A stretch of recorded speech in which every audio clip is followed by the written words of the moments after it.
مفيش مصيف من غير كفتة، يبقى لازم نحضر مع بعض كفتة للناس اللي طالعة المصيف. هنعملها بطريقة سهلة وبسيطة وطعمها تحفة، شكلها خطير زي ما انتوا شايفين. وسواء بقى كنتوا طالعين مصيف او قاعدين زي حالاتنا في البيت، فهنعمل الكفتة دي بطريقة سهلة وبسيطة وهنحضرها وهوريكوا ازاي تاخدوها معاكوا من غير ما تفك منكوا وبطريقة ناجحة جدا. اتمنى تتابعوا الفيديو للاخر. لو عجبكم الفيديو بتاعي لايك وشير واشتراك في القناه وتفعيل الجرس عشان يوصل لكم كل جديد مني. ويلا نبدا وصفتنا ونقول بسم الله الرحمن الرحيم. الاساسي بقى عندي في الوصفه هو الفلفل الرومي الاحمر والبصل والثوم، دول اساس الوصفه والشكل الحلو اللي انتوا شفتوه والطعم الخطير في نفس الوقت. طيب هجيب اول حاجه بصلتين، انا عامله كميه يعني تقريبا كيلو او كيلو الا ربع.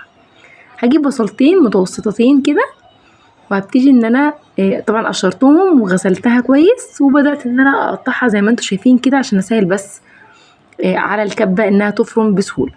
تمام، بقطع بقى كده وببتدي انزل في الكبه بتاعتي. طيب انا ما عنديش كبه، طبعا لو عندي كبه على طول هقطعه وهبتدي ان انا افرمه بمنتهى السهوله. طب ما عنديش كبه وعايزه افرم البصل يبقى في الخلاط، بس هتحطي معاه يعني ربع كوبايه من الميه عشان الخلاط بتاعك يمشي وتعرفي تضربيه كويس. خلاص، فانا حليتها لكم. عندك كبه هتعمليها من غير ولا نقطه ميه اهي، انا فرمتها كويس قوي اهو. ما عندكيش كبه تحطيها في الخلاط، تحطي معاها حوالي ربع كوبايه من الميه. وسواء الحالتين انت هتصفي البصل، هحطه في مصفى كده واتك عليه بايديا كانك بصفي طماطم بسبتيوله باي حاجه، وننزل الميه دي خالص عشان الكفته ما تفكش منك. الكفته بتفك مننا ليه؟ الكفته بتفك مننا عشان بيبقى فيها ميه، لازم تعصري السائل خالص. جمة بقى هتضطري كل شويه تزوديه بقسماط، طبعا كتر البقسماط مش هيبقى ظريف.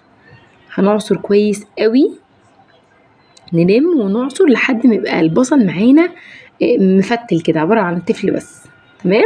وطبعا ميه البصل دي ما بتترماش، ميه البصل دي هستخدمها وانا بصبع الكفته نفسها.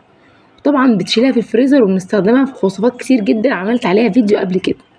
خلاص، مسكت البصله بتاعتي وعصرتها زي ما انتوا شايفين وركنتها في صينيه على جنب. بعد كده شطفت الكبه بتاعتي تاني وبدات ان انا اقطع الفلفل الرومي بتاعي بالسكينه كده وانزل في الكبه نفس الكلام اهو. بقطع بقى تقطيع عشوائيه مش بالظبط يعني اهو، الحته اللي تطلع مني. المهم ان انت تقطعي الفلفل الرومي بتاعك اهو. هنزل كمان بحوالي 5 فصوص كبار من الثوم. طبعا الثوم ده بقى دي تكايه معانا هتخلي طعم الكفته في حته تانية خالص. بقطع بقى كده كانها ورديه كده بالظبط، باخد القطعه دي ما برميهاش، بقطعها برضو وبنزل بيها اهو زي ما انتوا شايفين. بشيل الجزء ده كده اللي في النص بالبذر، فابتدي برضو اقطعه وانزل بيه. اديني اهو فرمته زي ما انتوا شايفين. وطبعا ده برضو بينزل ميه، شايفين في ميه اهو، برضو باخده وبنزل بيه في المصفى وببتدي اصفي منه الميه خالص.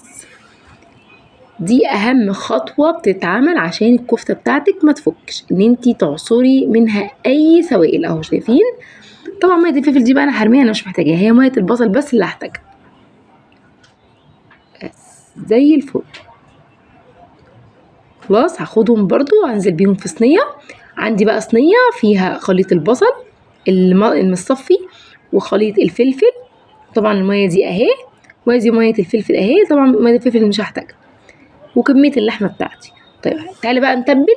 في كيس بهار كده بيتجاب جاهز من السوبر ماركت، ده تتبيل الكفته، باخده بحطه. طبعا ده ما بيبقاش كفايه بالنسبه لي، انا ما بيبقاش كفايه، انا لازم بزود عليه ملح تاني.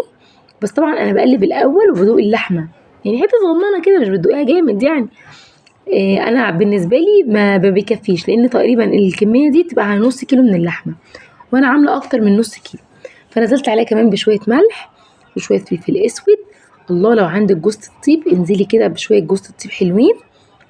عندي ال7 بهارات هنزل بيهم، وتوم باودر وبصل باودر. لو حابه تحطي بقدونس معاهم انزلي كده بربطتين من البقدونس، لو حابه. مش حابه خلاص. كل اللي اعمله بقى هاخد الخليط ده كله وابتدي المه في ايديا كده، اعجنه. بحيث ان يبقى كله خليط واحد.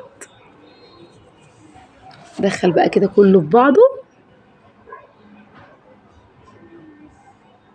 زي ما قلت لكم، سواء رايحين مصيف قاعدين في البيت، بجد حلو قوي. بصوا بقى بيكنج باودر دي خطوه مهمه جدا. هنزل بمعلقه صغيره مليانه من البيكنج باودر عشان تنفش من، يعني ما تبقاش مكتومه اللحمه، ما تبقاش مكتومه، تبقى هشه كده. ولو عندك كربوناتو اللي هو بيكربونات الصوديوم حطي ربع معلقه، لو ما فيش بيكنج باودر. يعني هو الاساس الكربوناتو، ربع معلقه. هبتدي بقى اخد كده، خدت قطعه اللحمه، وهبتدي هنزل بيها في ميه البصل. هجرب لكم دي واجرب لكم دي. نزلت كده فيها بميه البصل، بشربها كده ميه بصل اهو، يا هبل ايدي وهبتدي اصبع الكفته بيها اهي. بصوا انا خدت قطعه لحمه اهي، هبتدي ابل ايدي واصبع الكفته عادي خالص اهو، بصبع كده اهو. تمام. خطوه بقى ميه البصل دي خطيره، بتودي الوصفه في حته تانية خالص اهو. اعمليها بقى مدوره، اعمليها صوابع زي ما تعمليها. هوريكم ازاي تقدروا تحفظوها من غير ما تلزق في بعضها ولا تفك ولا. طبعا احنا اتكلمنا عن ازاي ما تفكش، ان انا عصرت كل المكونات اللي بتحط فيها. طب دلوقتي انا عايزه اخدها معايا في المصيف، اعمل ايه؟ هجيب اطباق فل عاديه خالص، ببتدي ارصها فيها كده. ولو انا عايزه احط كميه على كميه لازم افصل ما بينهم بكيس. عارفين اكياس التلاجة دي، او كيس نضيف عادي، وتفصليه ما بين الكميه والكميه عشان ما يبقوش على بعض. بصوا انا عملت علبه وهوريكم التانية. ادي الطبق اهو. تمام. هجيب كيس هحطه كده، اغطي خالص، وابتدي اجيب الاجزاء التانية بتاعتي كده وارصها على الوش. دي لو انت عايزه تاخديها بقى معاكي المصيف. تمام. احطها كده اهو، بدل ما يبقى طبق وطبق و... و...